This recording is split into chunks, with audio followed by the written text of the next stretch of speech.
คิดก็กำปงแต่ดาเลงขนมซาอย่างสบายใจสรับแต่มวยวินิตีกรอยหมอกกอดก็บันทอยระเบิดรู้กอดบานเคินเขมงเสยจำไลมันเนี่ยแต่งแต่ลุยสำลังเมื่อหมอกกอดให้ได้ระบอนิ่งแต่งแต่สตีฟตระจีบมาดองกาวบัดปีศาจรถเกคลูนรบสับฉนามเพื่อไอ้กอดมีการปรองประหยัดพลิมๆดับเบิลจีเวียงไปหากอดก็ประหยัดดาวตลอดเตอร์กันไหลสนัดเนวินบนใต้เป้ได้กอดเตอร์ดอกขังกรอมอากีดับเบิลจำจนดายนเขมงเสยนุกอดดาวตามหมอกได้เพื่อไอ้คิดก็รูปนุตันเติงอารมณ์พลิมๆสำหรับกอดนี้มันแมนจีเรื่องใจดอนหน่อยเตะใต้จีกาตามดานโดยเฉพาะกอดก็ลุยลูกได้โจกนงหอบปากเขากันกำบัดจบเนขนงได้ให้เนเปโจขนมจนดายนก็เจ็ดนาโชเนปีกรอยเขมงเสยนุเตรียมคลูนเนขนมจนดายนได้ขมิ้นกาเมรานี้ตำใบจัดการมนบนใต้เนขนมสถานเพียบดอกกรุธนานุอปุกระบอกเขมงเสยชมูปูลงกอมกดอลมงก็เฉลี่ยอากาศดอกกาสดับระบอกนิ่งเจง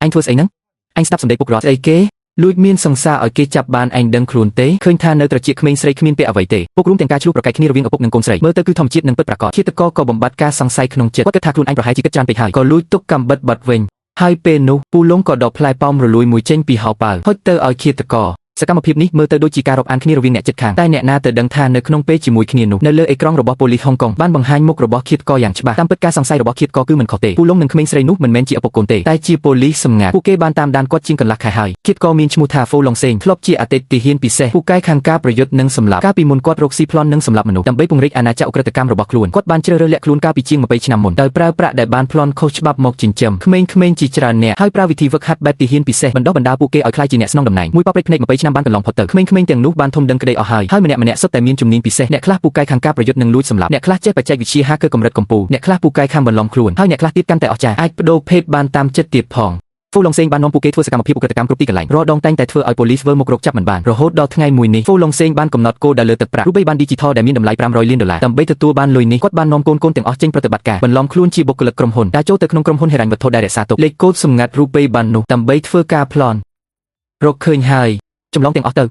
ตามแผนการดำระบบฟูลงเซงผู้เกไอดอกคลูนเจงโดยสวัสดิภาพมุนเปโพลิสหมอกดอกบนใต้โดยซาแต่เอกสารมีนจำนวนจานเปซิลซินได้ตัวเขาเตอจำลองเอกสารมีนอารมณ์ทนก็จับดำบักเมอเอกสารเซงตีป้ามันเมื่อเหมือนเตะถ้ากรมหุ้นเฮรันวัตทนี้เนมีนอาเตติจุนทมจิจานตีขนมนุก็มีชมูดูนจือฮองได้ดูนจือฮองจีเนี่ยนะจีนิยกรัฐบาลเกหัตมปอจุนโดรูใบบานดิจิทัลทมบพดในกุลาลัมปูบ้านบับลอยมวยป้อน$500รถติดขลุ่นกรอยหมอกเตอร์บ้านเกโรคืนทาสลับอย่างอาจกำบังเนอมาเก่าเสมอหนึ่งจิงมวย$100ฮ่องกงผู้เก็ตยังผลมาเนี่ยสังสัยถ่ายเลโก้สงัดได้ดูนจือฮองตกในกรมหุ้นเฮรันวัตทอาจีเศร้าสำหรับบักยกลอยมวยป้อน$500นุโดยเฉพาะซีมองได้ตัวเขาเตอร์ในฮาเกอร์บ้านสำหรับเจ็ดเอาซิลซินจำลองเอกสารนุมกจีมวยพองฟูลงเซงโยธากาปุญเยเปคือมีนกรุธนาคลังนะก็จ้องเอาปูเกชกจีบันตอนบนใต้มันนึกสมาร์ทจัดลบล้นเฟอเอาปูเกหินประชังหนึ่งบัญชีระบบฟูลงเซงซิลซินเลื่อนลังต่อเตอร์มุยนิติจีลอยหายและแต่พอคือเนเปได้ปูเกตัวบานเอกสารโพลิสก็หมกดอให้บานบัดตุบอากีเตียงมูตู้ใบจีซิลซินหนึ่งบักปูบานปักนี่จีมวยโพลิบนใต้สมาร์ทเพียบระบบปูเกคือเลือกปีกาสมานพวกรุ่มเตียงซีมองในจำจุยปีกรอยใกล้ปลายรูปเพียบกาเมราสวัสดิภาพมันยุบบนมันก็บานเฟอเอาโพลิสวงเวงจงกรอยปูเกก็อายุรถเกคลูนปีอากีปูบานดอยจกใจรุ่ยพดปีกาตามจับซีมองสบายใจอย่างคลั่งสำหรับเกก้าประทอยเลิกนี้มันเติมแต่มันขอเตะท่านเตียงบังฮันปีพิบไว้ฉลาดระบบคลูนตีผ่องเกประยับเตออูดปรับซีวังได้จีบองโปรใต้มันนึกสมานท่าเป็นนุโฟลงเซงกำปงแต่ข้างอย่างคลั่งเลือกได้เตะกำพลิงเกมวยได้อย่างดำนองและแต่พอคือละอตาให้แทมเตียงตัวบานพ่อจำเนงเตียจำเนงเสยเนื้อท่าใจดอนหน่อยเตียฟูลงเซงเหมือนได้ใบกาอระยะเปจิจานชนะใบจีเตอร์มกป้ามุกจีมวยโพลีโดยซาแต่การสำหรับจัดอันระบบปูเกต่างปีเพื่อเอากอดข้างระโหดดอวีซิลซินมวยโชดบองโปรทมซีวังเคงโอนโปรเตอร์เกวีขนมจัดมีนอารมณ์มันละอเตแต่เป้ได้เกบำรงโจเตอร์คอร์ซีมองไปจีเตอร์จับได้ฟูลงเซงมนเลงได้เอาปูยังทั่วเวนเตอร์พิธากูเลงได้กระบอกโฟลงเซงมีนในปีอย่างเพื่อเอาซีมองบัดบ้องตุ่มนุกจัดได้เติบแต่บังการหลังเกมเมอร์เคยท่าโฟลงเซงปัจจิคังคลังนะก็ประยับสมโตใต้มันนึกสมานท่าพลิมนุกโฟลงเซงไปจีบัดบังการกรุบกรองอารมณ์ดอกกำบัดเจนหมกจ้องบังเรียนเกเอาเจจามสำนักละอได้ซิลซินโจเตอร์คอตอนเปเติบเพื่อเอาซีมองรุยคลวนซีวางเคยสถานการณ์มันสรัวก็ประยับโจเตอร์ออฟโฟลงเซงและแต่พอเตอร์บานกอดรุนตุบหนึ่งจินเจียงสมใบแต่อันก็จ้องประชังหนึ่งขยมได้ซีวางเหมือนบานตบเตกรอนแต่จับจินเจียงตุบอารมณ์สำนักละอในขนมเปดอสำคัญป้องปอมเซงตีดหมกจุยคอตอนเปโอโฟลงเซงเจงปีกันไหลนุตู้ใบจีจุ่มลูกบ้านเป็นจับเตอร์ก่อดอยบนใต้จับปีเปนิเตอร์ตุ่มเนตุ่มนงระเวียงโฟลงเซงหนึ่งโกนได้กอดจินจำต่อได้บ้านการมีนสนามประชาได้มันอัดซับซาบานขนมเปจีมวยขณีโพลิสบ้านดักองรีกำลังปีเป็นตีกรงดับใบจับคลูนกรงระบบโฟลงเซงท่านเตียงอันเจิญปูลงได้จีโพลิสโจนิวัดหมกจุยรูปวิธีซะตามด้านปัจจุบันเปิงไอเลือปัจจัยวิจิเปมันสะสมสำหรับอุกฤษจุนได้มีบัตรปีศาจโดยจีโฟลงเซงเตโดยเฉพาะปูลงจ้องสนาส้มบังการกรมตามด้านมวยประวิธีซะโบราณบ่มพดดับใบตามด้านจุนสังไซบนใต้ในขนมปฏิบัติการกันหลอกหมอกมีนโพลิสเพลกาจิจรานเพราะบ้านป้ามกจีมวยโฟลงเซงดุยไทยเพราะเส้นบาปูเกบังฮันคลูนมาดองเตียนังเฟื่อเอาเกสังไซเพลียมโดยเฉพาะบรรทอปีพิจารณารวยปูลงสำหรับจัดเจริญโพลิสกรรมศึกษาปีใบเนี่ยได้มีรูปเรียงธรรมดาบ่มพอมันงี้เอาเกจับอารมณ์มกบังการจีกรมตามด้านบรรดาหาสอนแต่ไว้เด็กกอดนึกสมันบรรดาคือสมรรถภาพเจ็ดได้ระบบโพลิสกรรมศึกษาอย่างนี้คือปิดจิกซอยเมนเทนไอ้มกกันไลน์ดอดนี้ใบดองไฮเปียอาวดอดได้ปลาแดงคางดอยเฟื่อกายวิกาพักตึกโดยขี้ตึกขนมดอกไอเนอร์ตรัมกุมรัดไอระโหด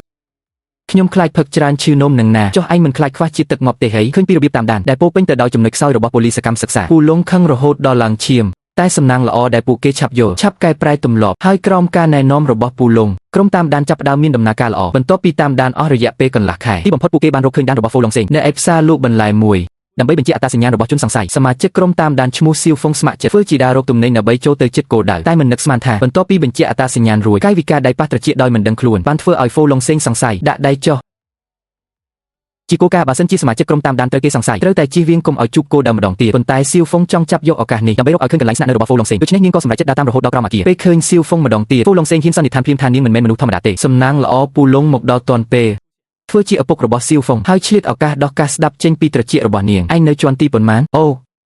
ូភ្លេចរឿងនេះអ្នកណាសង្កត់ជាន់លើហើយឆ្លៀតឱកាសពេលសង្កត់លេខជាន់ហ្វូឡុងសេងលួចមើលត្រចៀកសៀវហ្វុងមួយផ្លែឃើញថានាងមិនមានពាក់ឧបករណ៍ទំនាក់ទំនងទើបគាត់បន្ថយការប្រុងប្រយ័ត្នបន្តិចតែគាត់មិនបានដឹងទេថាក្នុងពេលនោះពូលងបានហុចឲ្យសៀវហ្វុងនៅក្រវិលមួយគូដែលគាត់ទើបតែរើសបាននៅផ្សារស្ដាប់កាសធំប៉ុណ្ណឹងហើយនៅពាក់ក្រវិលទៀតបាត់ប៉ុណ្ណឹងសមុខហើយកុំចេះតែថាឲ្យខ្ញុំលោកមើលក្មេងសម័យឥឡូវចុះ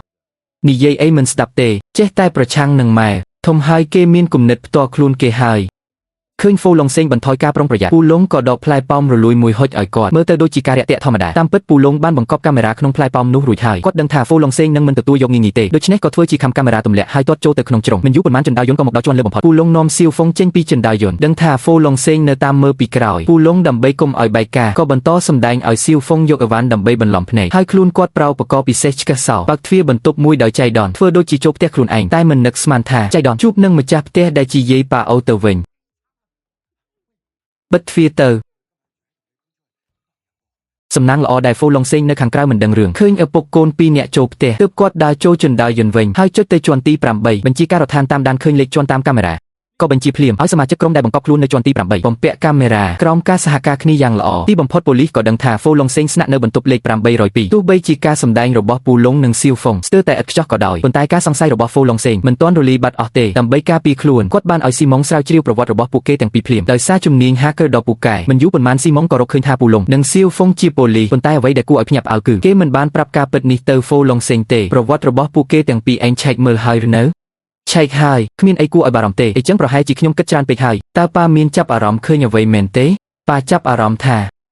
ឯងធំដឹងក្តីហើយដល់ពេលដែលត្រូវលេងដែរហើយតាមរយៈការសន្ទនាតិចតួចនេះហ្វូឡុងសេងដឹងថាស៊ីម៉ុងកំពុងលាក់បាំងគាត់ដឹងថាចាប់តាំងពីចំនួនលើកមុនមកស៊ីម៉ុងមិនអស់ចិត្តទេតែគាត់មិននឹកស្មានថាគេជ្រើសរើសក្បត់គាត់នៅពេលនេះសោះពេលនេះហ្វូឡុងសេងខូចចិត្តយ៉ាងខ្លាំងប៉ុន្តែគាត់មិនបានបោកអាក្រាតភ្លាមៗទេព្រោះបន្ទាប់ពីនៅជាមួយគ្នាច្រើនឆ្នាំគាត់បានចាត់ទុកក្មេងៗទាំងនេះជាសមាជិកគ្រួសារពិតប្រាកដម្យ៉ាងទៀតគាត់ដឹងថាស៊ីម៉ុងគឺជាបេះដូងបច្ចេកវិទ្យារបស់ក្រុមទាំងមូលសមត្ថភាព hacker របស់គេសំខាន់សម្រាប់គ្រប់ប្រតិបត្តិការប្រសិនបើស៊ីម៉ុងត្រូវគេសម្លាប់ឬប៉ូលីសចាប់បានមិនត្រឹមតែក្រុមនឹងបាត់បង់កម្លាំងសំខាន់ប៉ុណ្ណោះទេសូម្បីតែផលប្រយោជន៍របស់គាត់ផ្ទាល់ក៏ប៉ះពាល់ដែរដូច្នេះគាត់ក៏សម្រេចចិត្តទ្រាំនៅបន្តលេងល្បែងជាមួយពូលងជួយទាក់ទាញចំណាប់អារម្មណ៍ប៉ូលីសជំនួសកូនទុកឱកាសឲ្យពួកគេទៅយកប្រាក់$1,500 លាននោះបន្ទាប់មកមិនយូរប៉ុន្មានស៊ីម៉ុងក៏ស៊ើបដឹងថាលេខកូដសម្ងាត់នៃលុយ$1,500 លានដែលបាត់នោះតាមពិតត្រូវបានផ្ទេរនិងរក្សាទុកយ៉ាងតឹងរ៉ឹងនៅក្នុងឃ្លាំងសម្ងាត់របស់ប៉ូលីសដើម្បីយកលុយនេះបានស៊ីម៉ុងសម្រេចចិត្តប្រថុយបញ្ចេញលុយ$50 លានជួលទាហានស៊ីឈ្នួលអន្តរជាតិឲ្យវាយប្រហារឃ្លាំងសម្ងាត់ប៉ូលីសហើយក្នុងពេលជាមួយគ្នានេះដើម្បីកាត់បន្ថយកម្លាំងប៉ូលីសដែលនៅចាំការពារស៊ីម៉ុងបានដាក់អន្ទាក់មួយទៀតគឺចេតនាដឺហ្វូឡុងសេងឲ្យទៅកាន់មណ្ឌលកុមារកំព្រាដែលពួកគេធ្លាប់រស់នៅហើយរៀបចំឲ្យពួកក្មេងស្ទាវមួយក្រុមទៅឡំព័ទ្ធដើម្បីបង្កភាពវឹកវរទាក់ទាញកម្លាំងប៉ូលីសនិងពន្យាពេលហ្វូឡុងសេងមើលដឹងភ្លាមថាជាល្បិចរបស់ស៊ីម៉ុងដូច្នេះគាត់ក៏សម្រេចចិត្តជួយគេជាលើកចុងក្រោយត្រឹមតែប៉ុន្មានវិនាទីហ្វូឡុងសេងបានផ្ដួលពួកក្មេងស្ទាវ4នាក់យ៉ាងងាយមេក្មេងស្ទាវឃើញដូច្នេះខឹងខ្លាំងណាស់ក៏បញ្ជាឲ្យកូនចៅទាំងអស់សម្រុកចូលវាយប៉ុន្តែទោះជាយ៉ាងនេះក្តីហ្វូឡុងសេងនៅតែមិនខ្លាចមានតែកាំបិតមួយដើមប្រយុទ្ធយ៉ាងបង្ហូរឈាមក្នុងពេលកំពុងប្រយុទ្ធហ្វូឡុងសេងនឹកឃើញដល់ពាក្យដែលគាត់ធ្លាប់បង្រៀនកូនគាត់ធ្លាប់ប្រាប់ពួកគេថាធ្វើការរកស៊ីនេះអ្វីដែលត្រូវជៀសវាងបំផុតគឺបែកការអ្នកណាដែលបែកការគឺជាមនុស្សល្ងងតែមិននឹកស្មានថាថ្ងៃណាមួយខ្លួនឯងបែរជាខ្លាចជាមនុស្សល្ងងក្នុងភ្នែកកូនទៅវិញប៉ុន្តែស៊ីម៉ុងឯងគិតថាពួកវាអាចសម្លាប់ប៉ាបានមែនទេ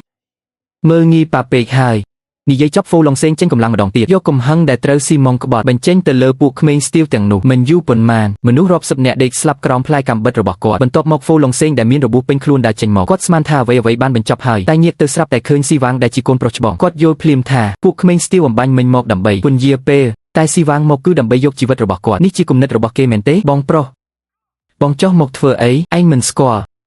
់មនុស្សម្នាក់នេះគួរឲ្យខ្លាចប៉ុណ្ណាទេតាមពិតស៊ីវ៉ាងតែងតែចង់ឲ្យប្អូននិងឪពុកធွာរស់នៅចុះសម្រុងនឹងគ្នាតែពេលនេះស៊ីម៉ុងបានជ្រើសរើសផ្លូវក្បត់ គឺគ្មានផ្លូវក្រោយសម្រាប់ថយទេហើយគេស្គាល់ចរិតសាហាវរបស់ហ្វូឡុងសេងច្បាស់ណាស់ប្រសិនបើថ្ងៃនេះហ្វូឡុងសេងមិនស្លាប់គាត់ប្រកាសជាមិនលើកលែងឲ្យស៊ីម៉ុងជាដាច់ខាតក្នុងនាមជាបងប្រុសធំស៊ីវ៉ាងមិនចង់ឃើញប្អូនរងគ្រោះហើយក៏មិនចង់ក្បត់គុណចិញ្ចឹមបីបាច់របស់ហ្វូឡុងសេងដែរដូច្នេះគេមានតែជ្រើសរើសលះបង់ខ្លួនឯងស្លាប់ជាមួយឪពុកធម៌ដើម្បីបដូរយកសុខភាពរបស់អូនលើកនេះគឺជួយឯងហើយខ្ញុំមិនស្ដាយជីវិតទេស៊ីម៉ុងជាប្អូនគេធ្វើខុសក៏ជាកំហុសខ្ញុំដែរខ្ញុំគ្មានជំរឿទេស៊ីវ៉ាងស្ទុះចូលទៅវាយប្រហារសង្គ្រាមរវាងឪពុកនិងកូនបានផ្ទុះឡើងហ្វូឡុងសេងទោះបីជាចាស់ហើយក្តីប៉ុន្តែស្នាដៃគាត់នៅតែខ្លាំងប្រកួតគ្នាតែប៉ុន្មានក្បាច់ស៊ីវ៉ាងចាញ់ប្រៀបឃើញក្នុងគ្រាអាសន្នស៊ីវ៉ាងសម្រេចចិត្តប្រថុយស្ទុះទៅអបហ្វូឡុងសេងលោតចុះពីជាន់ទី2ធ្លាក់ដល់ដីយ៉ាងធ្ងន់ស៊ីវ៉ាងចង់ងើបទៅចាក់មួយកាំបិតទៀតតែត្រូវហ្វូឡុងសេងរឹតក្បាលមុនគេក៏ប្រញាប់ដកកាំបិតដៃហើយច្របាច់គាត់វិញតែមិននឹកស្មានថាហ្វូឡុងសេងលូកដៃទៅច្របាច់ចំមុខរបួសរបស់គេហើយឆ្លៀតពេលដែលគេឈឺចាប់ក៏បង្វិលកាំបិតចាក់ចូលក្នុងខ្លួនរបស់គេមួយកាំបិតជាតិក្រោយសូមធ្វើជាកូនបង្កើតរបស់ប៉ាពាក្យរបស់ស៊ីវ៉ាងធ្វើឲ្យហ្វូឡុងសេងរំជួលចិត្តភ្លាមប៉ុន្តែក្នុងពេលនោះស៊ីវ៉ាងបានសម្លឹងទៅកាមេរ៉ាដែលស៊ីម៉ុងកំពុងមើលតាមពិតគេបានត្រៀមខ្លួនរួចជាស្រេចដោយដាក់គ្រាប់បែកក្នុងអាគារគ្រាន់តែស៊ីម៉ុងចុចបញ្ជាគឺអាចបញ្ចប់រឿងគ្រប់យ៉ាងដើម្បីកុំឲ្យការលះបង់របស់បងប្រុសអាសាបងស៊ីម៉ុងដាច់ចិត្តចុចបញ្ជាទាំងឈឺចាប់មួយវិនាទីក្រោយមកអាគារទាំងមូលក៏ផ្ទុះឡើងសូម្បីតែប៉ូលីសដែលទើបតែមកដល់ខាងក្រោមក៏ត្រូវខ្ទាតចេញឆ្ងាយដែរក្នុងពេលជាមួយគ្នាក្រុមវាយប្រហារឃ្លាំងសម្ងាត់ចាប់ផ្ដើមធ្វើសកម្មភាពពួកគេផ្ដាច់ចរន្តអគ្គិសនីនិងសេវានៅប៉ុស្តិ៍ប៉ូលីសដើម្បីកុំឲ្យប៉ូលីសបញ្ជាបិទពីចម្ងាយបន្ទាប់មកបំបែកគ្នាជាពីរផ្លូវទាហានស៊ីឈ្នួលទទួលខុសត្រូវបាញ់ប្រហារតាក់ទាញប៉ូលីសไอស៊ីម៉ុងនិងបាក់ពួកឆ្លៀតពេលវឹកវរបន្លំខ្លួនជាប៉ូលីសពិសេសចូលទៅក្នុងឃ្លាំងប្រើជំនាញ hacker លួចយក server ពេលដែលប៉ូលីសដឹងខ្លួនពួកគេបានយក server រត់គេចខ្លួនបាត់ទៅហើយចំណែកឯប៉ូលីសដែលនៅ Emendo កុមារកំព្រាមិនទាន់ដឹងរឿងនៅប៉ុស្តិ៍ប៉ូលីសទេបន្ទាប់ពីការផ្ទុះស្ងប់ស្ងាត់ពួកគេប្រញាប់ចូលទៅក្នុងគំនរបាក់បែកតែអ្វីដែលនឹកស្មានមិនដល់នោះគឺស៊ីវ៉ាងបានដាច់ខ្យល់ស្លាប់ហើយរីឯហ្វូឡុងសេងបែរជារស់រានមានជីវិតដូចអពូតហែកឃើញកូនប្រុសដែលខ្លួនស្រឡាញ់បំផុតស្លាប់នៅនឹងមុខហ្វូឡុងសេងខូចចិត្តជាខ្លាំងគាត់មិននឹកស្មានថាការលះបង់គ្រប់យ៉ាងដើម្បីកូនបែរជាទទួលបានលទ្ធផលបែបនេះទៅវិញបន្ទាប់ពីទុកសោកអ្វីដែលជំនួសមកវិញគឺកំហឹងចង់សម្លាប់គាត់ចាត់ទុកថាទាំងអស់នេះគឺជាកំហុសរបស់ស៊ីម៉ុងដូច្នេះគាត់សម្រេចចិត្តថាត្រូវតែសម្លាប់គេដោយផ្ទាល់ដៃគាត់ដឹងថាពេលនេះសមត្ថភាពរបស់កូនប្រកាសជាធ្វើការបានសម្រេចហើយពួកគេនឹងប្រើផែនការចាស់គឺរត់ចូលទៅក្នុងស្ថានីយ៍រថភ្លើងក្រោមដីដែលមានមនុស្សច្រើនដូច្នេះដើម្បីរកស៊ីម៉ុងឲ្យឃើញមុនប៉ូលីសគឺត្រូវបន្តតាក់ទាញចំណាប់អារម្មណ៍ប៉ូលីសពន្យាពេលឲ្យពួកគេទៅដល់ស្ថានីយ៍រថភ្លើងដូច្នេះគាត់ក៏សម្រេចចិត្តភ្លាមគឺប្រគល់ខ្លួនឲ្យប៉ូលីសបន្ទាប់មកប៉ូលីសបានបញ្ជូនហ្វូឡុងសេងត្រឡប់ទៅប៉ុស្តិ៍តែមិននឹកស្មានថាពេលទៅជិតដល់ស្ថានីយ៍រថភ្លើងហ្វូឡុងសេងក៏ចាប់យកឱកាសវាប៉ូលីសជាច្រើនអ្នកនៅលើឡានឲ្យដួលម្នាក់ឯងហើយដោះធ្នូជើងរត់គេចខ្លួនបានសម្រេចសម្ដៅទៅស្ថានីយ៍រថភ្លើងមិនយូរប៉ុន្មានគាត់ក៏បានរកឃើញស៊ីម៉ុងក្នុងចំណោមហ្វូងមនុស្សគ្មានការសួរនាំគ្មានការស្ទាក់ស្ទើរគាត់ស្ទុះចូលទៅចាក់ជាច្រើនកាំបិតពេលដែលស៊ីម៉ុងដឹងខ្លួនឈាមបានហូរចេញមកមិនឈប់ដឹងថាខ្លួនឯងចិត្តស្លាប់ស៊ីម៉ុងមិនបានតស៊ូទេដោយសារតែមានវិបដិសារីចំពោះហ្វូឡុងសេងមុនពេលស្លាប់គេបានអបគាត់ហើយប្រាប់លេខកូដសម្ងាត់លុយ$1,500 លាននោះគឺជាពាក្យសម្ងាត់ភាសាអង់គ្លេស12ពាក្យតែពេលដែលគេបំរុងនិយាយពាក្យចុងក្រោយហ្វូឡុងសេងបែរជាចាប់កាន់នាឡិកាដៃរបស់គេសម័យកាលផ្លាស់ប្ដូរច្បាប់នៅតែជាច្បាប់រត់ទៅ